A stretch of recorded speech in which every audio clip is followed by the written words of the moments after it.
Alam po na amin niya, yung versi. Ano po yung papasok na gusto makikirami sa Pilihan, Islam,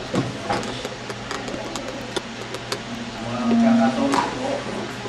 Kahalo po yung sabi ko joy and sadness. Sadness dahil iniwan tayo ng ating mga buhay. Pero meron din pong joy dahil so ito kakatolik, nagkakaroon po ang maraming reunion. Family reunion, barkada, kaibigan. Naalala ko nung matay yung aking mother, 2004. Dahil malaki po yung marami po silang magkakapatid. Ito ko po siya, dahil ko yung aanay. Imagine, bilang pamangkin at ako na yung nagyari. Kita-kita sa yung last night. So, masaya dahil nagkakilala yung mga magpinsang kita. Pero nung gabi yun, nalaman sa aking pamangkin, ito, pwede bang magka-crash na klase? Hindi, kaklase mo pa rin. Kaya lang dito, patience pala yun. Nakita lang po sila doon sa way dahil nagkaahiwa-hiwalay na yung mga pagpipinsan. Pagkita, first time, salamayan ka. Kaya nagtawa na lang kami. Somehow, ito pong pagkakatong ito ay malungkot at masaya. Sabi po sa Bible, there is time for everything. Time to be born and time to die.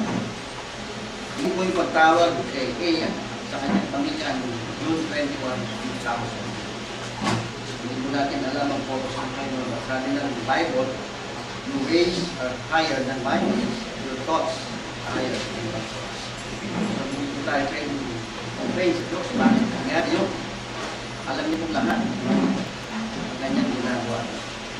So somehow, He's still the God of all comfort.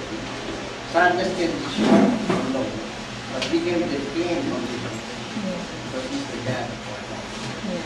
Kung po kitang kamatayan, somehow, hindi po pinag-usapan yung maraming iininan. But if you have the right perspective of death, then we can face death all time. Lahat po tayo, darating mo. Ano bang age nyo, siguradong pag tinawag tayo ng Panginoon, makakarap tayo. Sinabi kanina ni Mike, ito yun. Lahat tayo ay magkakaroon tayo. Pagsusulit sa Panginoon. Bakit maraming tao ang ayaw pag-usapan yung kailangan kumatay mo, ayaw karapin? Pero kung tatlong dahilan, una, they are not ready. Pangalawa, they are afraid to die. At pangatlo, they don't know where they're going when they die. Ganun ang sitwasyon. But if we have the right perspective of death, siguro nakahandahan tayo. Yun po kumatay, ha? Hindi po dapat isa tatakot na nyo. Takot akong mamatay, pero hindi ako takot sa kamatay. Magkaiba po yun. Darating po tayo lahat. No? So let me give you three right perspectives of death. One, death is an appointment with God. Ang sabi po sa Hebrews 9:27, it is appointed unto man to die once, then comes judgment. Yun po kung nabasa, isang matanda. He was diagnosed with a terminal cancer. Ilang buwan na lang. Kinalingan siya ng 3 buwan. So yung 3 buwan na yun, ginawa niya, kinakaw niya lahat. Nakating ang niyang impended sa kanyang kamag-anak, kaibigan, at nakarating sa kanyang best friend. Nalalapit niya sa matay. So, yung kanyang best friend, binisita ka. Nung magkita sila, nagkwento ng pagkahapa-hapa. Sinariwa nila yung kanilang mga nakaraan, yung masasayang taon, yung mga panahon, yung kanilang ginikahan doon, kung ano-ano pa. Tawanan, nag-iyakan, lahat.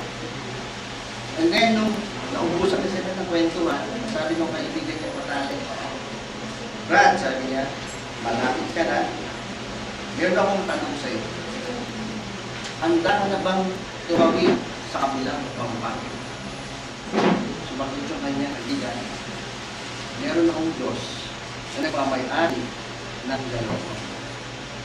So medyo matalinghaga yung tanong at matalinghaga din yung sagot.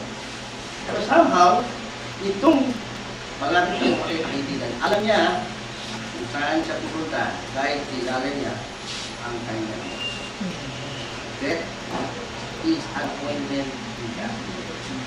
Secondly, there is a transition to eternity. Walang hanggan. Dalawang walang hanggan na pwede natin puntahan, walang hanggang kamatayan, at walang hanggang buhay. Yung po sinabi ni White kanina, magkakaroon tayo ng walang hanggang kamatayan at walang hanggang buhay. Pero kung tatanungin kayo, saan nyo makita walang hanggang buhay o walang hanggang kamatayan? Of course, everybody will say, gusto ko magkaroon ng walang hanggang buhay. I want to spend God in eternity. Sabi po ng Biblia sa unang 1:5-11. And the testimony is this, that God has given us eternal life, and this life is in the Son. He who has the Son is the life. He who does not have the Son of God does not have the life. These things I have written to you to believe in the name of the Son of God, so that you may know you have eternal life. Ayon dito sa binasa natin, sa banal na kasulatan, ang buhay na walang hanggan ay matatagpuan kay Kristo. Kanyang gusto na anak, na kanyang ibigay 2,000 years ago. John 3:16 says, "For God so loved the world that He gave His only begotten Son, that whosoever believes in Him should not perish, but have everlasting life." And that is good news. Yun po ang good news na alam ng maraming tao, pero hindi ko alam kung nadama natin yung good news na yun, o na-experience natin. The Bible also says in Romans 6:23, "For the wages of sin is death, but the free gift of God is eternal life in Christ Jesus." Ganun po siya binibigay ng buhay na walang hanggan sa lahat ng kikilala kay Kristo at tatanggap sa Kanya bilang Panginoon at tagapagligtas. Only then we can experience eternal life in God. Mayroong 30 taon na po nakakaraan nung tanggapin ko si Kristo bilang aking Panginoon at tagapagligtas.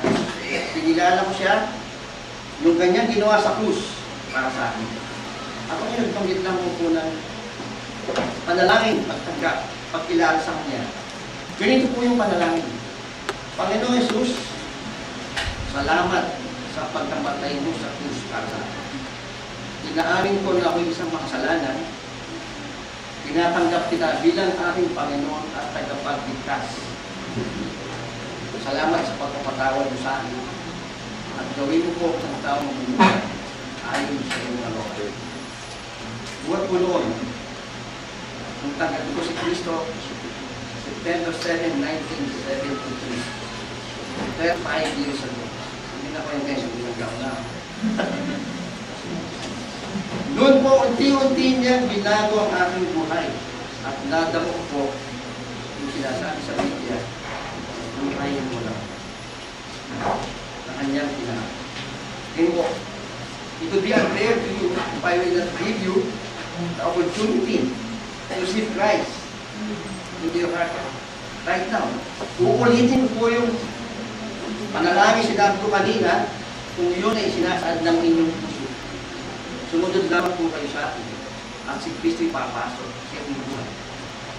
Kung tatanggapin ko na bilang Panginoon at tagapagligtas. Tayo po yung mga lahat. Kung ang panalangin ito ay sinasaad ng inyong puso, sumunod lamang po kayo sa akin. Kristo'y papasok sa inyong buhay. Tatanggapin kayo ng buhay sa walang hanggan na kanyang ipinangako. Narito po yung panalangin. Panginoong Jesus, kailangan kita. Salamat sa pagkamatay mo sa krus para sa akin. Namin ko na ako isang makasalanan. Tatanggap kita bilang aking Panginoon at tagapagligtas. At salamat sa pagkatawag mo sa akin mga kasalanan. Mula ngayon, gawin mo po isang taong buhay ayon sa iyong kalooban.